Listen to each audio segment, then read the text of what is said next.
pada waktu itu tuh sudah dalam hatinya, saya udah nggak mau lagi beragama Islam karena tuntutannya benar-benar menjadi eksklusif, menjadi terpisah dari peradaban. Dia udah nggak ngejawab lagi si Ustadz, udah nggak mau ikutan lagi pada kajiannya, udah gak apa gitu ya.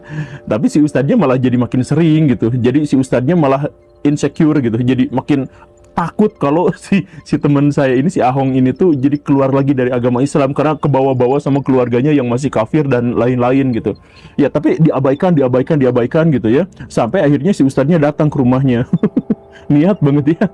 Antum kenapa gak pernah hubungin gini katanya gitu ya. Ya karena bingung gitu, aduh saya diteror terus kayak gini. Akhirnya dia tuh jawab, saya tuh stres, saya tuh depresi, saya tuh tertekan. Baru aja dia mau menjelaskan kenapa dia tertekan, tapi dia langsung, oh ini antum itu karena kerasukan jin, jadi antum harus diruqyah. Jadi yang namanya depresi, yang namanya stres itu harus diruqyah. Video Shalom, salam sejahtera bagi kita semua. Berjumpa lagi dengan saya di channel Penabur Benih. Saudara yang dikasihi Tuhan, mari kita mendengarkan kisah tentang seorang mualaf. Guru gembul membongkar semuanya tentang kemunafikan yang terjadi dalam agama mereka. Dan banyak sekali orang-orang yang mengalami hal serupa. Kenapa? Pada umumnya mualaf yang sudah bertahun-tahun, tetapi karena dicecar, diintimidasi, justru mereka kembali memeluk agama yang lama. Karena itu saudara dikasih Tuhan, mari kita menonton dan menyaksikan dulu bagaimana kesaksian ini. Ada begitu banyak menariknya, di mana ada seorang yang begitu kritis, baik itu Alkitab maupun Al-Quran, tetapi di satu sisi ia memilih untuk berpindah keyakinan, tetapi di satu sisi ia merasa tidak nyaman. Karena itu mari kita menonton dan menyaksikan video kesaksian berikut ini. ini adalah pengalaman dari banyak orang, banyak pihak yang kemudian diceritakan dalam satu narasi tunggal dengan sudut pandang satu orang tunggal pula. Jadi ceritanya, saya punya teman, dia itu adalah Chinese mualaf. Katakanlah namanya itu adalah Ahong. Kenapa bisa mualaf seperti itu? Jadi kisah awal mulanya itu adalah kan dia itu adalah seorang manajer perusahaan dan bergaul dengan banyak sekali muslim. Jadi dia itu sedikit banyak tahulah, ngertilah tentang bagaimana tata cara ibadah orang-orang Islam dan sebagainya. Sampai suatu kali dia jadi penasaran, ini orang-orang Islam kok gini terus gitu. Kemudian ia tertarik lah sedikit demi sedikit belajar. Kemudian akhirnya dia itu menemukan ada beberapa kecocokan. Di antaranya adalah bahwa ajaran agama Islam itu memberikan jawaban yang pasti, bukan interpretasi gitu. Jadi bukan kitab suci dicari mana quote-quotesnya gitu, bukan seperti itu, tapi ya setiap ayat-ayatnya memang misalkan menjawab. Jadi pertanyaan yang paling nakal misalkan soal alien gitu, soal awal mula alam semesta dan sebagainya, ternyata di situ juga terangkum. Ini pengakuan dia gitu ya. Kemudian ketika dia mempelajari misalkan Nabi Muhammad, oh ternyata ini juga detail karena bagaimana tata cara ibadah itu diajarkan langsung oleh Nabi Muhammad, bagaimana sholat, bagaimana berdoa, ternyata doa yang ratusan juga semuanya berasal dari Nabi Muhammad. Jadi yang ngajarin itu memang satu orang itu gitu, bukan orang-orang yang belakangan yang membuat doa, membuat tata cara ibadah dan sebagainya, memang satu orang itu. Setelah memikirkan lama, akhirnya memutuskan untuk masuk Islam. Nah, tetapi ada sebuah masalah. Baru saja dia masuk Islam, dia sudah dikerubutin sama organisasi ormas dan lain-lain. Jadi mereka tuh ngajak, yuk ke kelompok aneh aja, yang itu mah gak baik, kesini aja dah, kalau di situ mah pengajiannya itu banyak yang menyesatkan. Jadi dia tuh udah mulai bingung karena sejak awal tuh ternyata banyak sekali ormas-ormas atau pemikiran firqoh apa dan di dalam agama Islam itu yang saling bersaing satu sama lain, dan dia bingung. Nah, saya cuma mau masuk Islam aja. Ya gak bisa, kalau masuk Islam itu gampang, tapi masuk Islam sesuai dengan Quran dan Sunnah itu berbeda. Nah, dia kan jadi bingung. Aduh, emang kalau Islam ada yang gak sesuai Quran dan Sunnah ya? Dia mikirnya kan seperti itu. Tapi ya udahlah, lanjut. Dia belajar beberapa ormas-ormas yang dimaksud itu, dan akhirnya pilihannya itu jatuh pada kelompok yang dianggap sesat oleh satu kelompok yang suka ngemis-ngemis di pinggir jalan gitu. Jadi bawa mobilnya tuh rada butut gitu, terus sholawatan, minta kesana kesini, kecerek-kecerek buat pesantren gitu. Nah, kelompok itu tuh menganggap sesat kelompok yang satunya lagi. Maka dia pikir, oh ini kan kelompoknya kurang baik tuh, maka dia pilih kelompok yang seberangnya dari itu gitu. Ya udah, ngaji di situ. Dia merasa cocok, kagum. Karena apa? Karena di sana itu ada bagaimana kita harus mandiri secara finansial, bagaimana apa begitu ya. Tapi di situ dia mulai mengalami masa-masa paling buruk dalam kehidupannya, bahkan sempat membuat dia depresi. Dimulai dari hal yang sangat sederhana. Ketika dia masuk pengajiannya, mulai diceramahin, antum sebaiknya itu celananya dinaikin ke atas ya. Jadi mata kakinya harus terlihat, sebab kalau enggak itu adalah kesombongan dan itu sesuatu yang sangat buruk di hadapan Tuhan. Oh gitu ya, iya. Dia agak aneh juga sih, kan dia tuh manajer gitu, kemana-mana pakai jas, setelan, iya dasi apa gitu ya. Disuruh dinaikin celananya itu jadi cingkrang gitu, kan dia, aduh gimana ya, nggak mantas gitu. Tapi ya sudahlah, ikutin aja dulu gitu ya, toh bagaimanapun dia mendapatkan satu giroh gitu, satu semangat yang kuat untuk mempelajari agama Islam. Dia bangga pada waktu itu masuk ke dalam ajaran agama Islam. Dia ikut pengajian sehari, 2 hari, seminggu. Kemudian semakin kesini dia menemukan sesuatu yang semakin gak cocok untuk dirinya gitu, semakin janggal gitu. Tapi ya dia ikutin aja karena imannya masih kuat. Sampai suatu kali pas bulan Desember, nah dia itu kan keluarganya itu masih non-muslim, keluarganya masih ikut pada agama lamanya gitu, ibu, adik, kakak semuanya gitu ya. Nah pas Natalan itu ya dia ikut datang, kemudian mengucapkan selamat begini-begini, walaupun keluarganya juga udah tahu dia itu convert gitu, pindah agama. Tapi ya toleransi aja, biasa dia ngucapin selamat apa gitu. Nah dia di situ langsung mendapatkan hentakan gitu. Dia jadi sasaran tembak itu, dimarahin langsung. Antum kenapa, di mana akidah antum itu digadaikan? Loh, akidah saya digadaikan gimana ya? Kenapa antum ikut-ikutan mengucapkan selamat Natal? Ya itu keluarga saya. Jadi kalau Natalan ya biasa aja kumpul-kumpul. Nanti Lebaran juga kumpul-kumpul, mereka juga datang, nggak apa-apa. Ya bukan kayak gitu, masalahnya nggak boleh mencampur adukan agama. Mencampur adukan gimana, saya cuma datang, itu keluarga saya harus jaga silaturahim, bla bla bla bla bla. Tapi tetap itu dimarahin. Itu haram, itu nggak boleh, itu menyerang akidah dan sebagainya. Nah di situ kan dia mulai, aduh kok kayak gini gitu. Tapi ya sudahlah, itu pas Natalan gitu ya. Nah, jadi dia sembunyi-sembunyi aja ngomong ke keluarganya apa kayak gitu. Nah pas Natalan itu kemudian kan bersamaan dengan hari libur panjang kan, anak-anak sekolah dan sebagainya. Maka dia memutuskan juga berlibur ke vilanya, ke villa di pinggiran kotanya yang di gunung. Di villanya itu enak di situ. Jadi nginep aja beberapa hari, 3 hari, 4 hari di situ gitu. Ternyata itu pun dikejar juga, dimarahin juga. Lah, kenapa juga? Ini antum ikut-ikutan perayaan orang-orang Nasrani. Tahun baru itu kan hanya orang Nasrani. Antum itu kan sudah Muslim. Antum sudah seharusnya nggak usah ikut-ikutan. Ya bukan ikut-ikutan, Ustadz. Ini mas saya mah cuman momen libur sekarang semuanya jadi berkumpul di situ. Ya kenapa harus momen liburnya teh pas tahun baru gitu? Kenapa? Itu bakar ikan kan? Iya di sana bakar ikan, bakar ayam ya sama teman-teman di situ. Nah itu berarti ikut merayakan. Jadi aduh. Iya, ya udah ikut merayakan. Nanti jangan gitu lagi ya. Kalau misalkan antum itu sudah menjadi orang Islam, jangan sampai ikut-ikutan pada atau tasabuh pada orang-orang non-muslim ya. Ya. Dan setelah itu si ustadznya itu ternyata merasa bahwa si Ahong ini teh jadi mulai ngebantah. Makanya dia itu makin kesini makin sering untuk ngajakin pengajian, ngajakin apa, karena takut ini kebawa-bawa lagi sama orang-orang Kristen, katanya takut seperti itu.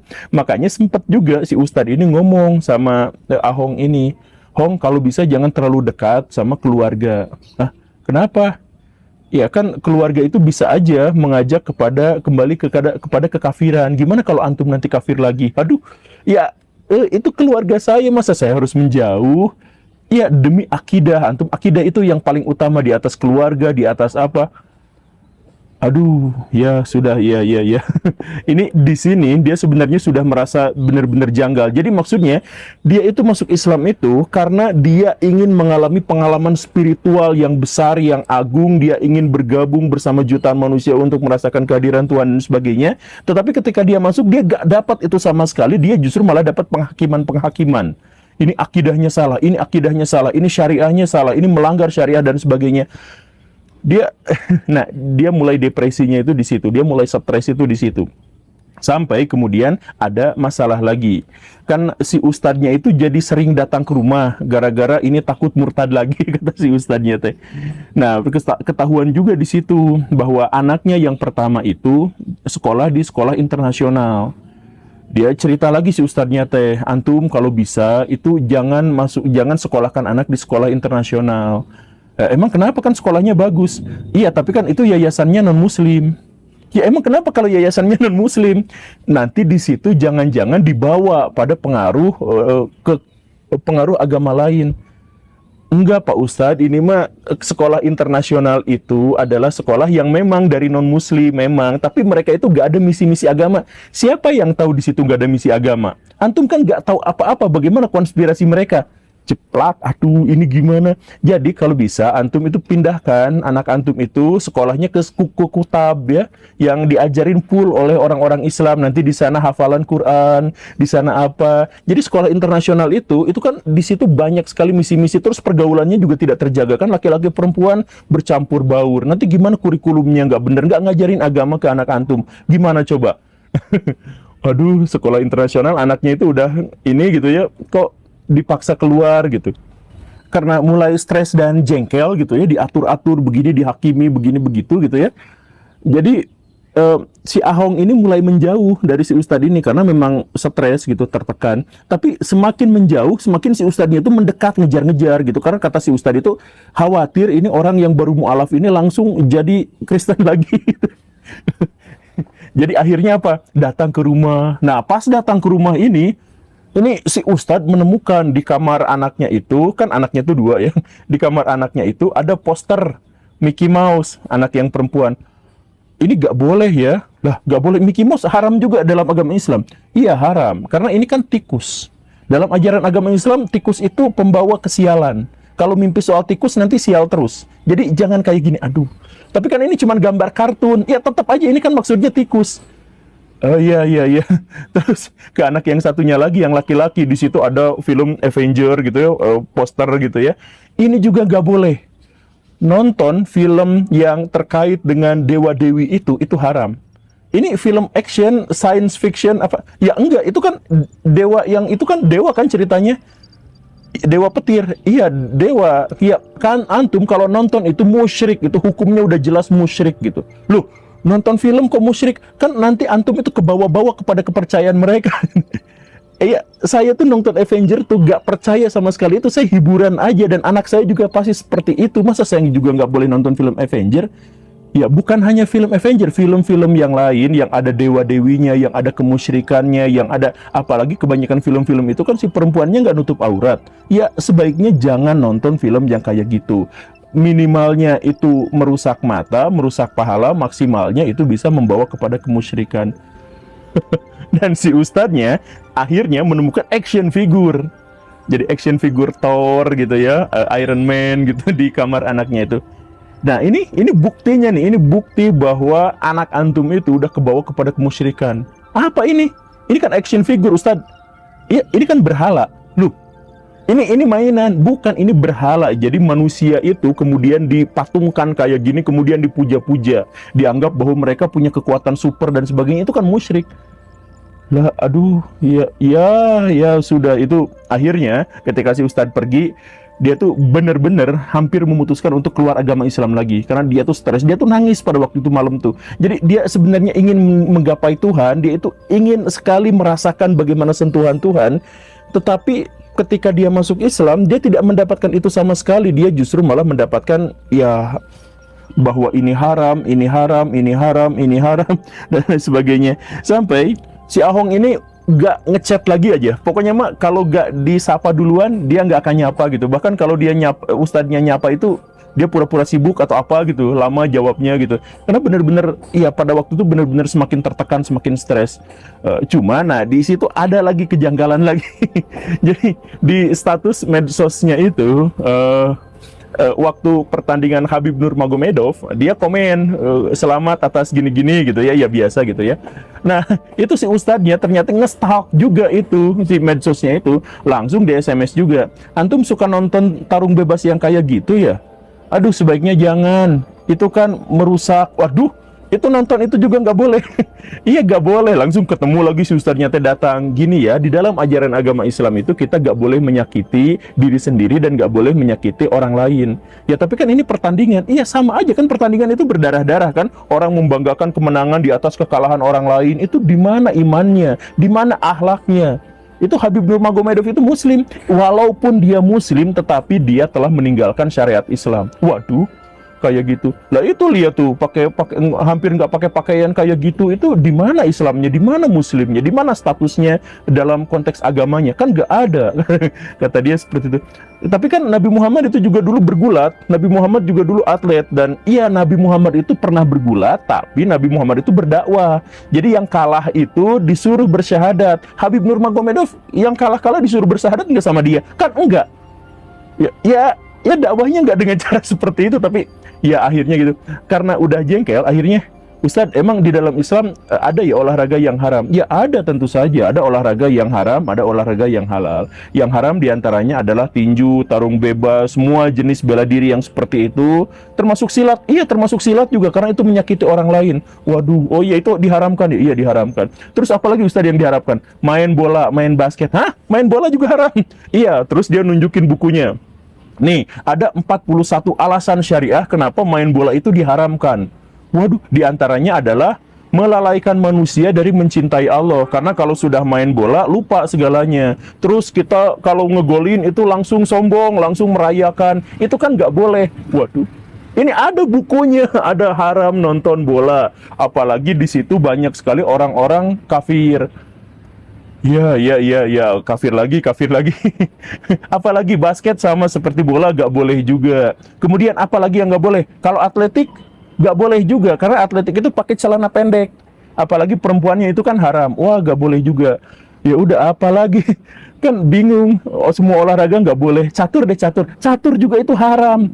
Ceplak. Padahal catur cuman kan gak nyakitin, tapi kan itu buang-buang waktu. Catur gak boleh juga. Jadi gimana ini? Nah, apa tuh yang boleh? Yang boleh itu adalah semua cabang olahraga yang membuat antum itu cekatan ketika nanti berjihad. Jadi olahraga yang bisa mempersiapkan fisik baraya nanti untuk berjihad. Di antaranya adalah memanah, berenang. Loh, emang olahraga bakal berjihad ya? Cepat atau lambat antum itu akan berperang lawan orang-orang kafir. Waduh. Ini kan makin, jadi saya harus ribut sama keluarga sendiri, sama tetangga sendiri gara-gara kafir. Iya, cepat atau lambat antum pasti akan memilih yang seperti itu. Nah, ini pada akhirnya udahlah, ini mah dia pada waktu itu tuh sudah dalam hatinya, saya udah nggak mau lagi beragama Islam karena tuntutannya benar-benar menjadi eksklusif, menjadi terpisah dari peradaban. Dia udah nggak ngejawab lagi si Ustadz, udah nggak mau ikutan lagi pada kajiannya, udah nggak apa gitu ya. Tapi si Ustadznya malah jadi makin sering gitu. Jadi si Ustadznya malah insecure gitu. Jadi makin takut kalau si teman saya ini, si Ahong ini tuh jadi keluar lagi dari agama Islam karena kebawa-bawa sama keluarganya yang masih kafir dan lain-lain gitu. Ya tapi diabaikan gitu ya. Sampai akhirnya si Ustadznya datang ke rumahnya. Niat banget ya. Antum kenapa nggak pernah hubungin gini katanya gitu ya. Ya karena bingung gitu, aduh saya diteror terus kayak gini. Akhirnya dia tuh jawab, saya tuh stres, saya tuh depresi, saya tuh tertekan. Baru aja dia mau menjelaskan kenapa dia tertekan, tapi dia langsung, oh ini antum itu karena kerasukan jin. Jadi antum harus diruqyah. Jadi yang namanya depresi, yang namanya stres itu harus diruqyah. Oh gitu. Saya stres gara-gara ini menjalankan ajaran agama yang terlalu seperti. Nah itu dia, jin itu mengarahkan antum pada stres, pada menjalankan syariat Islam. Itu jelas buktinya. Jadi nanti besok atau lusa, aneh mau bawa temen aneh untuk ngeruqyah antum ya. Iya. Tapi saya mau hipnoterapi aja ke sini. Astagfirullah, tobat. Hipnoterapi itu kan hipnotis. Hipnotis itu gak boleh, itu pakai bantuan jin. Enggak Ustadz, hipnotis itu bukan bantuan jin. Hipnotis itu kita berbicara dengan alam bawah sadar kita. Kemudian kita menemukan masalahnya di situ. Antum nggak tahu ya, hipnotis itu coba bayangkan. Ada orang yang kena tisu kebakar langsung boboan, terus dia tiba-tiba menceritakan aibnya sendiri. Itu kan nggak mungkin seperti itu pasti bantuan jin. Itu bukan jin, itu mah trik, itu uya-kuya, itu trik, itu entertainment. Enggak, antum nggak tahu apa-apa. Jin itu perilakunya kayak gitu. Jadi kalau ada yang sulap, ada yang apa, itu semuanya bantuan jin. Sulap itu Ustadz, sulap dia jadi berani ngebantah kan. Sulap itu bukan bantuan jin, sulap itu trik. Coba antum bayangin, gimana ceritanya ada orang dibelah, nyambung lagi. Pasti bantuan jin. Antum itu mikir pakai logika, itu triknya bagaimana? Itu jelas bantuan jin. Ya, oke lah, MS lah Mas ya. Udah, akhirnya beneran. Sudah pertemuan itu, lusanya bener. Bawa orang untuk ngeruqyah. Ya, ada ritual ruqyah gini gitu. Iya, iya, iya, iya, iya, iya. Nah, pas sudah selesai kan, nah karena di rumahnya, nah istrinya datang, ngasih ini kan, ya nyuguhan gitu ya, biasa kan ngasih makanan ke tamu gitu ya. Ini si ustadznya langsung astagfirullah, astagfirullah, astagfirullah. Teman saya bingung lagi ngelihat ke istrinya udah pakai hijab, udah longgar juga. Kenapa juga astagfirullah, astagfirullah ya? Ya sudahlah, oke lah. Nah, tapi kemudian pas nyuguhan itu, pas ngasih makanan itu, kan si istrinya juga bingung, takut ini itu diharamkan gitu. Akhirnya apa? Yang paling netral apa? Ya udah buah-buahan. Dikasih jeruk, pisang, apa gitu ya. Suguhin pisang. Itu ustadznya ngegebek lagi, astagfirullah, turun lagi mukanya teh. Gak mau nerima suguhan itu gitu. Kok bingung? Tapi akhirnya si ustadz itu pergi aja ya, ya sudah. Nah udah pergi, di SMS lah, di chat gitu ya. Antum ini ya harus memahami ajaran agama Islam bahwa dalam ajaran agama Islam perempuan itu nggak boleh pakai BH, oh? Karena nanti bentuknya itu jadi terlihat. Astagfirullah, ini si teman saya itu si Ahong itu udah bener-bener mau ngeblok banget. Berarti selama ini tuh dia tuh ngeliatin si istrinya diperhatiin gitu. Masa cuman pakai BH yang semuanya wajar gitu, itu katanya malah memperlihatkan bentuk gitu. Dan akhirnya dianya jadi syahwat, bukannya astagfirullah, astagfirullah, itu ternyata syahwat ke istrinya. Aduh, dan yang lebih buruknya lagi adalah ketika nyuguhin yang buah-buahan tadi, kan di situ tuh ada buah-buahannya pisang. Dia sebutin, perempuan itu gak boleh megang pisang dan ketimun dan wortel. Itu fatwa ulama kami. Kenapa? Karena kalau perempuan megang pisang, itu dia akan muncul syahwatnya karena mengira dia akan melakukan oral seks. Itu ada fatwanya dari ulama kami seperti itu. Udah itu mah langsung blok. Ternyata dia travelingnya terlalu jauh ke istrinya sendiri. Dia mikirnya yang aneh-aneh, cuman ngasih pisang doang sebagai ya nyuguhin gitu tamu. Malah mikirnya itu yang aneh-aneh soal oral seks dan lain sebagainya. Ini udah diblok langsung, terus dia udah nggak mau ikut pengajian, nggak sholat lagi, nggak apa. Dia coba lagi minta sama Tuhan, sebenarnya agama yang benar itu yang mana, dia nyari-nyari lagi. Dia udah nggak mau lagi ada dalam Islam karena ternyata ajaran agama Islam itu seperti ini. Jadi itu ulama ustadz yang kayak gitu itu udah menyesatkan banyak orang. Bukan hanya satu orang teman saya itu, tapi banyak orang yang dihakimi terus-terusan sama dia itu. Begitu. Jadi banyak juga yang murtad tuh gara-gara dia, bukan gara-gara misionaris, bukan gara-gara kristenisasi, bukan apa. Yap, demikian videonya saudara yang dikasih Tuhan. Kita sudah mendengarkan bagaimana kisah di mana ada seorang mualaf yang sebetulnya ingin mengenal, memahami tentang Islam, tetapi justru ketika ia meninggalkan keyakinan yang lama dan juga ia menjadi pengikut Kristus. Tetapi saudara yang dikasih Tuhan, kita melihat bagaimana dan apa yang terjadi dalam dirinya dari cerita yang kita dengarkan tadi, di mana Guru Gembul menceritakan yang seorang Ahong di mana ia sudah memilih untuk percaya pada agama Islam dan juga sudah menjadi pengikut Muhammad, tetapi justru terjadi kegagalan. Kenapa? Karena memang ia merasa tidak nyaman. Ketidaknyamanannya adalah banyak sekali hal-hal yang memang membuat dia diharamkan ini itu segala macam. Dan juga Guru Gembul menceritakan ini dan langsung mengklarifikasi dari setiap pernyataan-pernyataan tersebut. Dan saudara yang dikasih Tuhan, inilah para polemikus di mana mereka harus menyadari akan hal itu, sehingga para tokoh-tokoh agama lah yang membuat dia kembali keyakinannya yang lama. Karena itu saudara yang dikasih Tuhan, yang berhubungan dengan video kesaksian yang kita dengarkan tadi, dan di mana saya membagikan juga satu bagian firman Tuhan yang tentunya paling utama dalam kehidupan kita. Lukas pasal 19 ayat 45 sampai 48 bunyinya demikian. Lembaga Alkitab Indonesia memberikan satu judul, Yesus menyucikan bait Allah. Lalu Yesus masuk ke bait Allah dan mulailah ia mengusir semua pedagang di situ. Katanya kepada mereka, ada tertulis, rumahku adalah rumah doa, tetapi kamu menjadikannya sarang penyamun. Tiap-tiap hari ia mengajar di dalam bait Allah. Imam-imam kepala dan ahli-ahli Taurat serta orang-orang terkemuka dari bangsa Israel berusaha untuk membinasakan dia. Tetapi mereka tidak tahu bagaimana harus melakukannya, sebab seluruh rakyat terpikat kepadanya dan ingin mendengarkan dia. Demikian firman Tuhannya, saudara yang dikasihi Tuhan, di mana dalam cerita ini terjadi seorang tokoh agama yang brutal minta ampun. Ya, brutalnya seorang tokoh agama, sehingga orang yang mau percaya akhirnya tidak mau menjadi percaya. Padahal firman Tuhan mengatakan percayakanlah kepada orang-orang yang dapat dipercayai. Orang-orang yang baru percaya kepada Kristus maka dipercayakan kepada orang yang dapat dipercaya, bisa mengajar, bisa membimbing, dan bahkan bisa memberikan sarapan rohani bagi mereka. Tetapi apa yang terjadi? Justru mereka mengalami intimidasi dan juga persekusi, sehingga mereka tidak mau lagi percaya akan hal itu. Karena itu, saudara dikasih Tuhan, kejahatan yang paling mengerikan adalah kejahatan yang dilakukan di ritus sakral agama.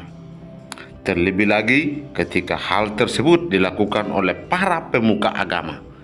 Kenyataan inilah yang kita lihat dari bacaan firman Tuhan di Lukas pasal 19 ayat 45 sampai 48. Para imam kepala, ahli-ahli Taurat, dan orang-orang terkemuka di negeri itu berusaha mengakhiri hidup Yesus. Barangkali hal ini dipicu oleh kekesalan mereka akan sikap Yesus yang merusak bisnis mereka di bait suci.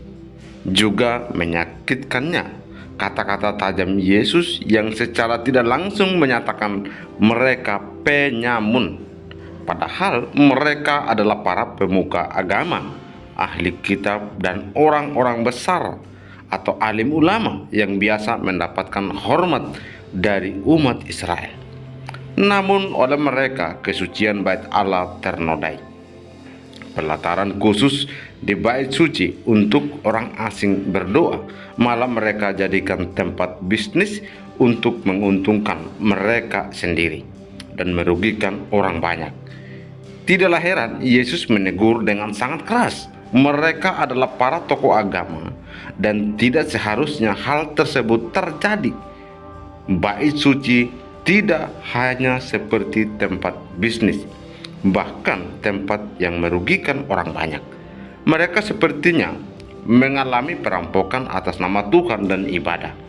Akan tetapi teguran ini tidak membuat mereka bertobat. Malahan mereka berusaha mencari celah untuk dapat membinasakan Tuhan Yesus.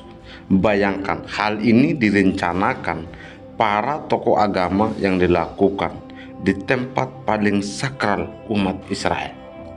Lebih parah lagi, mereka merencanakan itu karena mereka takut kekuasaan mereka terdampak. Mereka takut kehilangan muka dan tidak mau kehilangan pengaruh di hadapan banyak orang. Ketika kita menjadi orang-orang penting di gereja, berhati-hatilah. Kita melihat hal yang mengerikan dan tidak manusiawi. Bisa terjadi di tempat yang sangat sakral dan dilakukan oleh tokoh-tokoh terkemuka secara agama. Kita juga tidak kebal dengan hal itu. Mari kita menyadari dan berhati-hati serta saling mengingatkan. Mari kita datang kepada Tuhan dengan berserah penuh dan meminta Tuhan senantiasa membimbing kita. karena bait Allah di Yerusalem adalah pusat ibadah dan tempat yang sangat dihormati oleh orang Yahudi. Di pelataran bait Allah, banyak pedagang dan penukar uang yang melakukan transaksi perdagangan. Mereka mengambil keuntungan dari para peziarah yang datang ke Yerusalem untuk beribadah. Yesus masuk ke bait Allah dan mulai mengusir orang-orang yang berjual beli di sana. Yesus menegaskan bahwa bait Allah seharusnya menjadi tempat untuk berdoa dan beribadah, bukan tempat untuk berbisnis yang merugikan orang lain. Yesus mengajar setiap hari di bait Allah. Namun para imam kepala ahli Taurat dan pemuka-pemuka agama bangsa berusaha membinasakannya. Akan tetapi mereka tidak menemukan cara untuk melakukannya, karena seluruh rakyat tahu terpukau oleh pengajarannya. Karena itu, saudara yang dikasihi Tuhan, mari kita menjadi pengikut Tuhan yang hidupnya taat dan takut akan Dia. Karena tempat ibadah fungsinya adalah tempat kita berdoa dan beribadah, memuji, memuliakan Dia. Jangan kita seperti para tokoh agama yang sudah dilakukan oleh ahli-ahli Taurat, imam kepala, dan orang-orang terkemuka, dan mereka meremehkan akan hal itu. Demikian saudara yang dikasihi Tuhan, semoga video kesaksian dan juga perenungan ini menolong kita. Apapun agama, apapun suku kita saling menghargai satu dengan yang lain. Khususnya tempat ibadah adalah tempat untuk kita berteduh, tempat untuk kita berdoa saat teduh sejenak di hadapan Tuhan. Semoga video ini boleh menjadi berkat bagi kita semua.